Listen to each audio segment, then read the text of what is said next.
Welcome to Regen Sydney. We're rolling the donut in our city. We're so excited to share with you some of the stories and initiatives that are already underway and some of the voices for regeneration that are putting life right at the heart of every decision that is made in our city.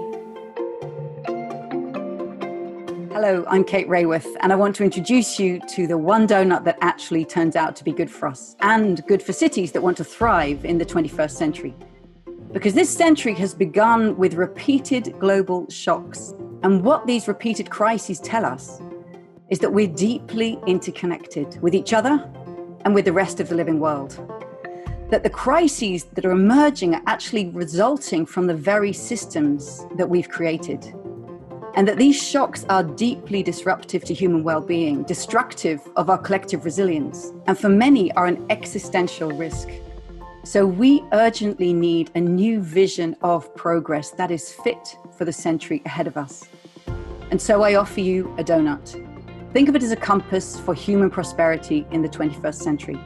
And the goal here is to leave nobody falling short in the hole in the middle of the donut, falling short on the essentials of life, like food, water, healthcare, housing, political voice, social equality. So get everybody over the social foundation into the green ring of the donut itself.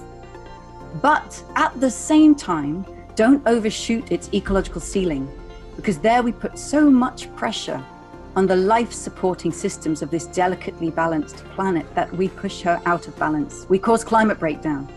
We acidify the oceans, we create a hole in the ozone layer and critical loss of biodiversity and ecosystems. And these 9 planetary boundaries are what Earth system scientists believe hold this one habitable planet in the universe in such a benevolent state for humanity. So the aim is to meet the needs of all people within the means of the living planet. So what if we could take this global concept of the donut and bring it down to the scale that policymaking actually happens at the national level or the city level? And that's exactly what we've been doing. We've downscaled the donut to the scale of the city. And we invite every visionary 21st century city to ask itself this question: how can your city become a home to thriving people in a thriving place while respecting the well-being of all people and the health of the whole planet? We are Regen Sydney, and we're rolling the donut in our city. We're focused on building relationship so that we can really connect all the good things that are happening and create a portrait of what good looks like in our city. We'd love you to join us to get this Sydney donut rolling.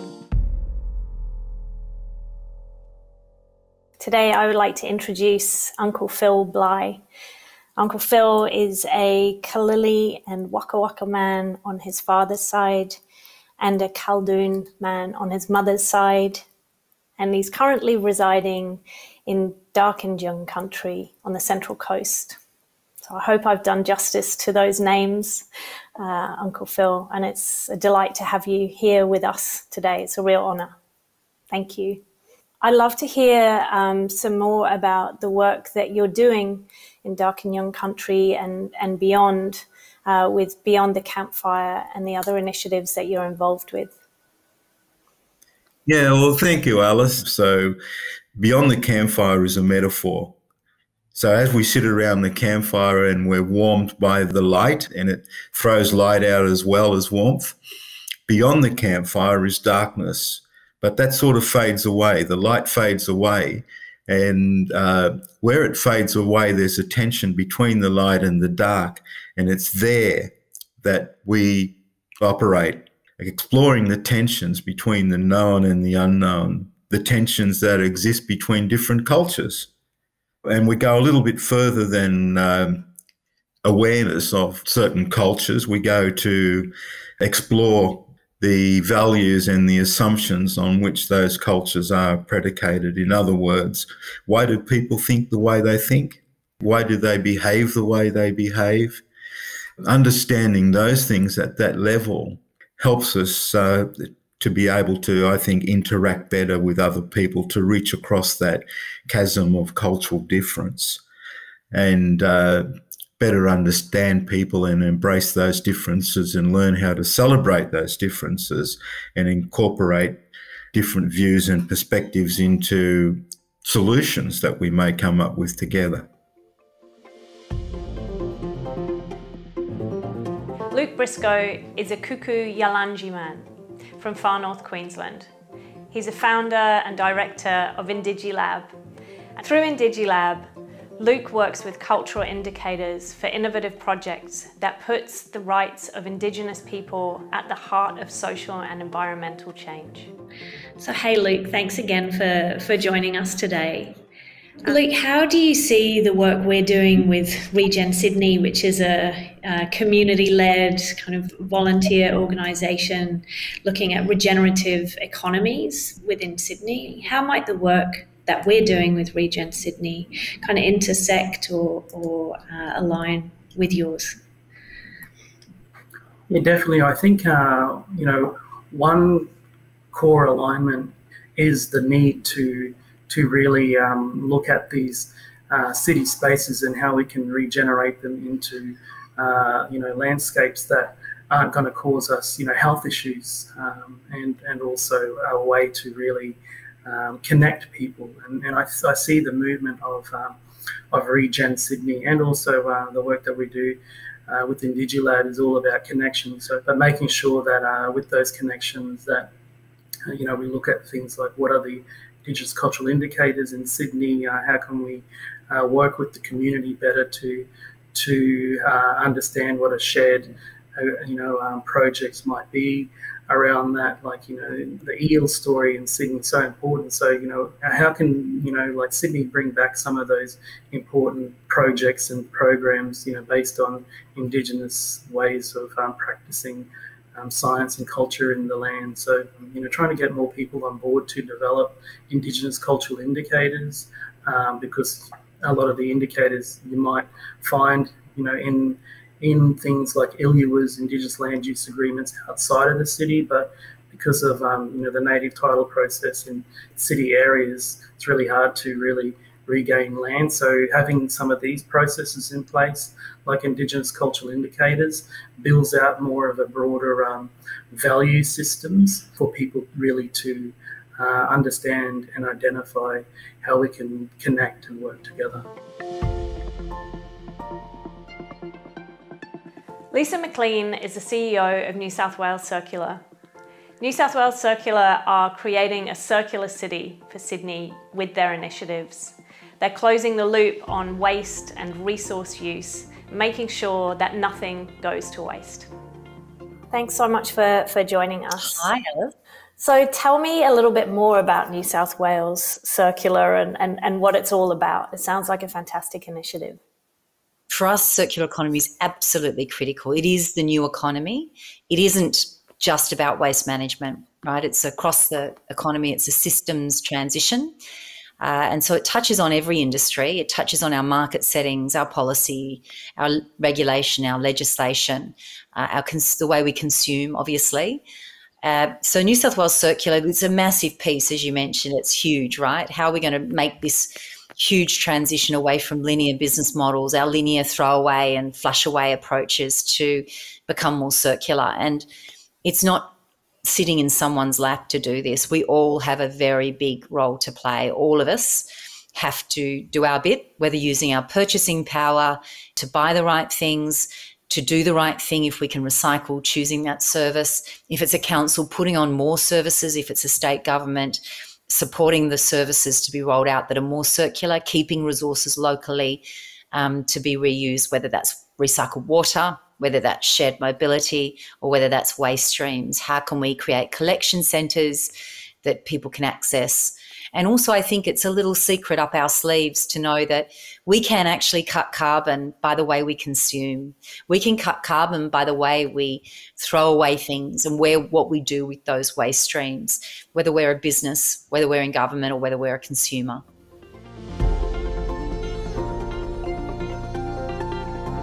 Alison Covington and Cheryl Johns are from Good 360.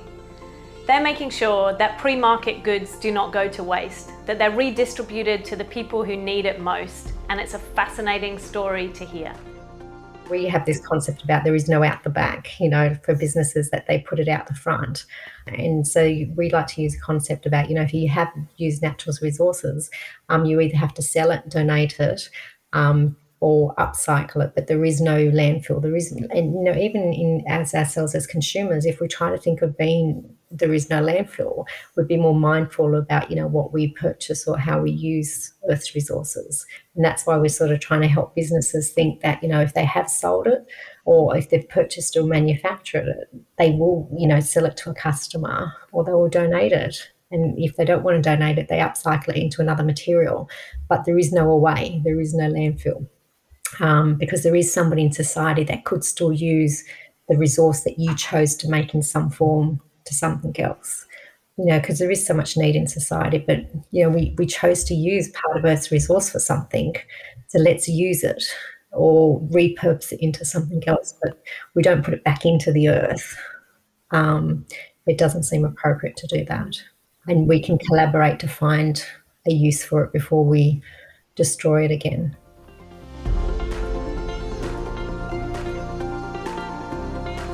Dr. Chris Reedy is Professor of Sustainability Transformations at UTS's Institute for Sustainable Futures, and we're delighted to have him as a member of Regen Sydney.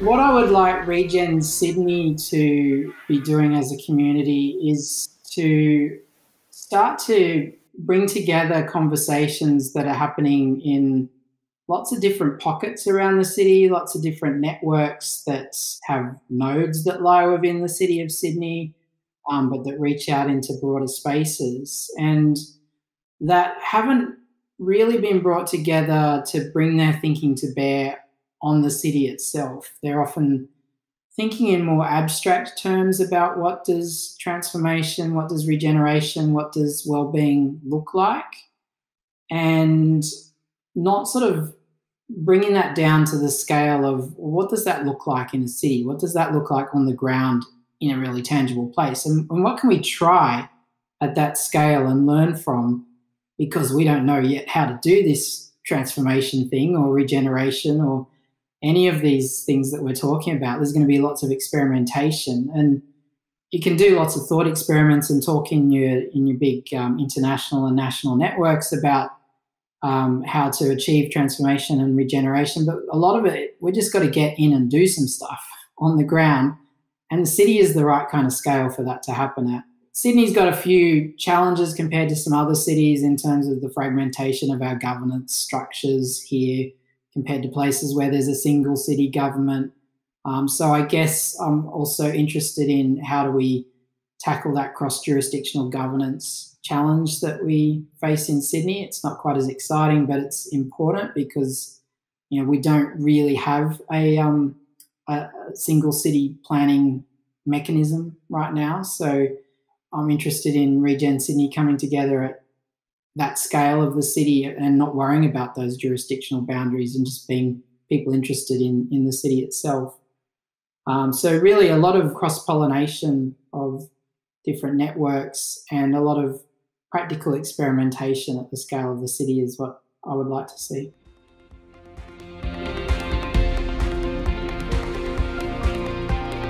Laura Hamilton OHara is the CEO of the Living Future Institute of Australia. They're working on the Living Building Challenge, making sure that buildings bring life back into our city and create life rather than taking away from it. What does a regenerative Sydney look like for you?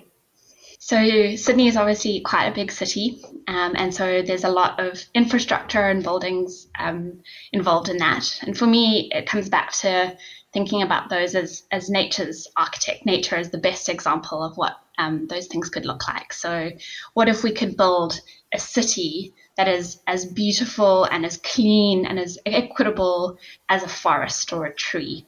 What if it would generate all its own energy without creating any pollution? What if it helped to clean the water instead of pollute it?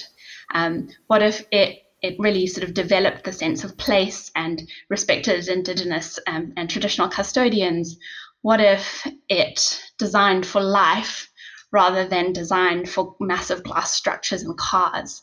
And to me, that feels really exciting, that we're really moving towards recognizing that all living things have a place in a city, not just the cars and the sort of glass boxes. And I'm wondering what it means for you to be part of the Regen Sydney community. I think being part of any community helps you to see further, right? So you get to work on your own little piece of the puzzle, but then tapping into a bigger community like Regen Sydney, you get to see other pieces of the puzzle and how they might fit into the work that you're doing. I think that makes your work both effective and also obviously bigger impacts.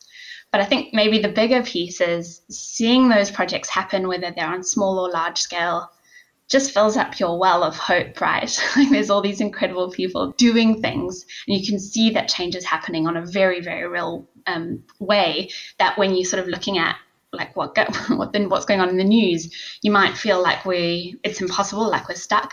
Whereas I can see changes happening, and it's happening quite fast. And so for me, it's that filling up the well of hope and building my own resilience.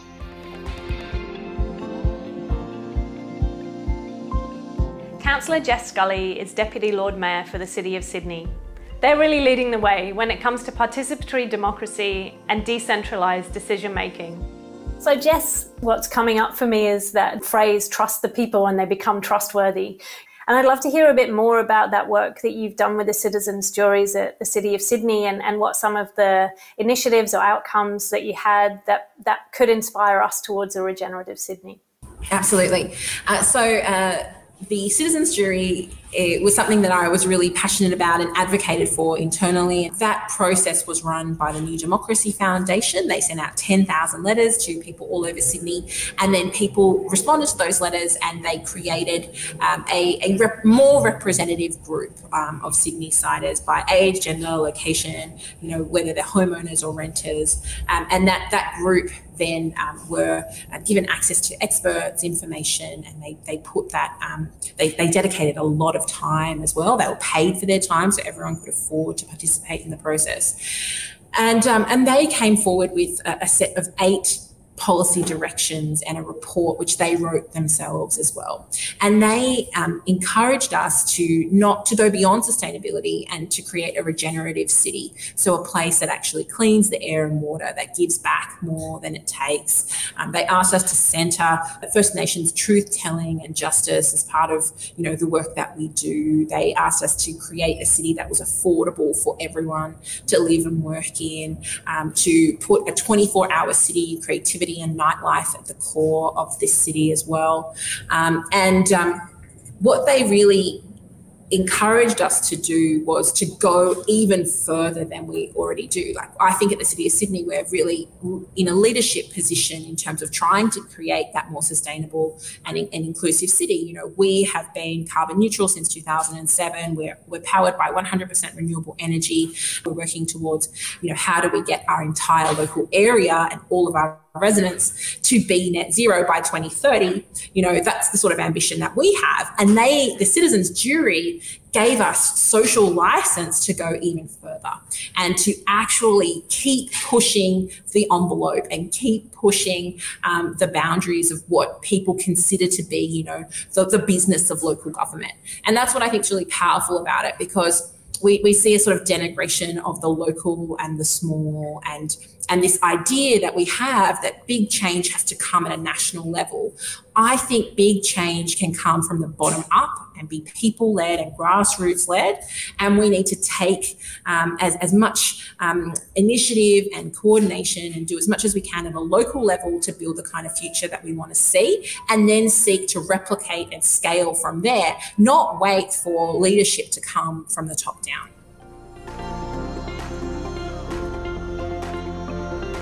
Hopefully that's given you a really great idea and a really great feel on what's happening across our city.